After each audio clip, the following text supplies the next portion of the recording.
Tahun 1971, sebelum menjadi penguasa Panama, Letnan Kolonel Manuel Noriega menjabat kepala intelijen Panama.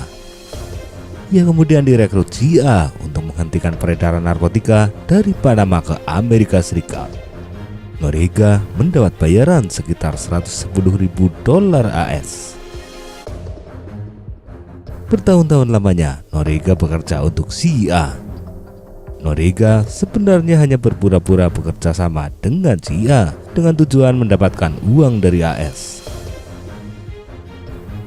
Seiring dengan berjalannya waktu, AS menyadari jika Noriega sesungguhnya adalah aktor di balik peredaran narkotika Panama AS, namun AS tidak mengambil tindakan. Saat itu AS masih memiliki kepentingan dengan Noriega, termasuk memanfaatkan wilayah Panama sebagai pusat militer gerilyawan kontra Nicaragua. Kelompok gerilyawan ini dibiayai oleh AS yang memiliki misi untuk menggulingkan pemerintahan Daniel Ortega. Selain itu, AS juga khawatir jika pejabat-pejabatnya ikut terseret apabila Noriega diadili. Walau bukan presiden, namun Noriega adalah orang paling penting di Panama. Ia adalah penguasa Panama yang sebenarnya, yang mampu mengatur negara dan mengganti pejabat sampai presiden sesuai dengan keinginannya. Sejak tahun 1985, hubungan Noriega dengan AS mulai memburuk. Hal itu diperparah dengan demonstrasi anti narkotika dan Noriega di AS. Pada Juni 1987, terjadi protes besar-besaran di Panama, di mana para demonstran menuntut Noriega untuk mundur karena terlibat dalam perdagangan narkotika, kecurangan pemilu tahun 1984, dan pembunuhan sejumlah tokoh Panama. Noriega bertindak represif terhadap para demonstran. Ia juga mengerahkan orang-orangnya untuk menghadapi demonstran dan protes di kedutaan AS. Protes massa berubah menjadi kerusuhan. Akibatnya, AS menangguhkan semua bantuan militer ke Panama dan CIA berhenti membayar gaji Noriega. Pemerintah AS juga mencurigai Noriega telah menjual informasi kepada Kuba dan negara pro-Soviet. Pada bulan Maret 1988, pemerintah AS mengadakan negosiasi dengan Noriega untuk meminta pengunduran dirinya. Negosiasi ini gagal total. Pembicaraan yang alot selama berbulan-bulan tidak membuahkan hasil, bahkan menambah runcing masalah.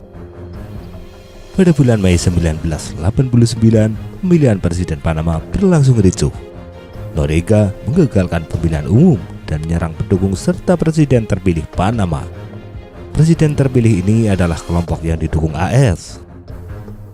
Pada bulan Oktober 1989, terjadi kudeta militer yang didukung AS untuk menggulingkan Jenderal Noriega yang saat itu telah menjabat sebagai kepala angkatan bersenjata Panama. Kudeta tersebut dengan cepat dipadamkan oleh Noriega. George Herbert Walker Bush, mantan bos Noriega di CIA yang baru naik menjadi presiden AS, tidak bisa tinggal diam terhadap sepak terjang kawan lawannya itu. Apalagi kepentingan AS di Panama mulai terganggu dan muncul sikap permusuhan terhadap segala kepentingan AS. Presiden AS mengatakan tindakan permusuhan Noriega telah mengancam nyawa 35.000 warga AS yang tinggal di sana. Rencana untuk menangkap Manuel Noriega dengan menginvasi Panama segera digulirkan.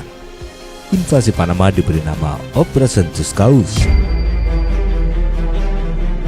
Tanggal 15 Desember 1989, Majelis Umum Panama mengeluarkan resolusi yang menyatakan keadaan perang dengan Amerika Serikat. Dan pada pukul 9 malam 16 Desember, 4 perwira AS dari Fort Clayton dicegat oleh pasukan PDF. Melihat gelagat mencurigakan, tentara PDF yang memeriksa terpaksa melepaskan tembakan. Letnan 1 Marinir Robert Bush tewas dan yang lainnya luka-luka. PDF menuduh bahwa 4 perwira tersebut bersenjata dan sedang dalam misi pengintaian. Namun faktanya tidak ada senjata sama sekali, bahkan mereka keluar pangkalan hanya untuk makan malam. Para perwira terpaksa kabur karena dikepung warga sipil dan PDF yang marah. Hal itu disaksikan oleh perwira ALAS yang juga hendak makan malam bersama istrinya. Perwira tersebut akhirnya dijebloskan ke penjara oleh PDF dan berhasil dibebaskan setelah invasi. Mendapat berita penyerangan 4 perwiranya, pada tanggal 17 Desember militer AS segera meluncurkan Operasi Just Cause. dengan hari H invasi jam 1.20 Desember. Operasi tersebut melibatkan 27.684 tentara AS dan lebih dari 300 pesawat tempur ataupun pembom, termasuk pesawat terbaru F-117A Nighthawk.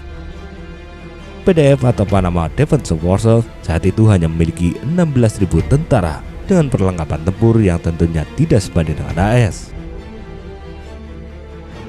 Pukul 1 dini hari tanggal 20 Desember, unsur penyerang AS memulai invasinya di Panama. Operasi dimulai dengan serangan terhadap instalasi strategis seperti Bandara Sipil Punta Paitilia dan garnison PDF serta lapangan udara di Rio Hato. US Navy SEAL berhasil menghancurkan jet pribadi Noriega dan kapal perang Panama.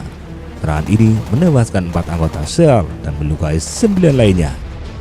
Tidak diketahui berapa jumlah tentara PDF yang tewas akibat serangan AS. Serangan ke markas besar pusat PDF memicu beberapa kebakaran. Salah satunya menghancurkan sebagian besar kawasan El Soriles di pusat kota Panama City. Di El Soriles, tentara AS terlibat pertempuran sengit dengan Dignity Batalion Noriega. Selama baku tembak di La Comandancia, pasukan PDF menjatuhkan 2 helikopter operasi khusus dan memaksa 1 MH Lethal Pit mendarat darurat di terusan Panama. Serangan di Panama City juga termasuk operasi khusus penyerbuan ke penjara Cárcel Modelo untuk membebaskan seorang warga AS yang dihukum Noriega karena spionase. AS juga menerjunkan polisi militer untuk menguasai gedung-gedung pemerintahan. Beragam senjata, kendaraan, dan persediaan PDF berhasil disita oleh polisi militer. Pasukan AS juga berhasil menyekat pelarian militer Panama, sehingga para serdadu ini tidak berubah menjadi gerilyawan. Selain itu, AS juga melakukan pemboman di beberapa wilayah Panama yang mengakibatkan 50.000 orang kehilangan tempat tinggal.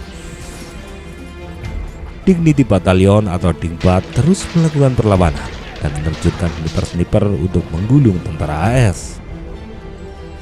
Panama tidak saja dilanda pertempuran, namun juga penjarahan dan kerusuhan. Diperkirakan 673 warga sipil Panama tewas akibat invasi AS, penjarahan, dan kerusuhan. Setelah beberapa waktu bersembunyi, Noriega meninggalkan tempat perlindungannya di Nunciatur Apostolik. Noriega meminta perlindungan di misi diplomatik Vatikan di Panama City.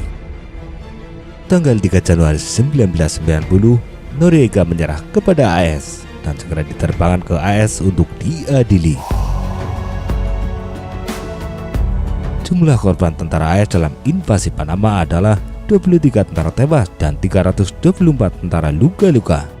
Sedangkan di pihak militer Panama tercatat 314 personel tewas. Namun menurut laporan Palang Merah dan ARW yang berpusat di Costa Rica, total korban tewas militer Panama mencapai 4.000 orang. Korban secara diam-diam diangkut dengan pesawat kargo yang diterbangkan ke pangkalan udara AS di Honduras dan dikuburkan di sana secara rahasia. Korban materi invasi AS mencapai 2 miliar dolar AS. Selain itu, tidak hanya 2 stasiun televisi, stasiun radio, dan kantor surat kabar dihancurkan oleh tentara AS. Pers saat itu menggambarkan AS seperti menangkap nyamuk dengan senapan mesin. Walaupun dikecam oleh beberapa pihak, pada akhirnya pemerintah AS menggunakan pembelaan diri sebagai pembenaran hukum atas invasi ke Panama. Pada 19 Desember 2019, pemerintah Panama menyatakan tanggal 20 Desember sebagai hari berkabung nasional yang ditandai dengan pengibaran bendera nasional setengah tiang. Noriega sendiri terus dikurung hingga ia meninggal dalam penahanan pada tahun 2017 dalam usianya yang ke-83 tahun. Walaupun Manuel Noriega dicap sebagai diktator, kartel narkotika, penjahat, dan sebagainya, namun ia memiliki loyalis yang cukup kuat. Maka tidak mengherankan jika Amerika Serikat menggulung Noriega dengan kekuatan yang besar melalui invasi militer yang menyebabkan warga sipil tak bersalah ikut menjadi korban.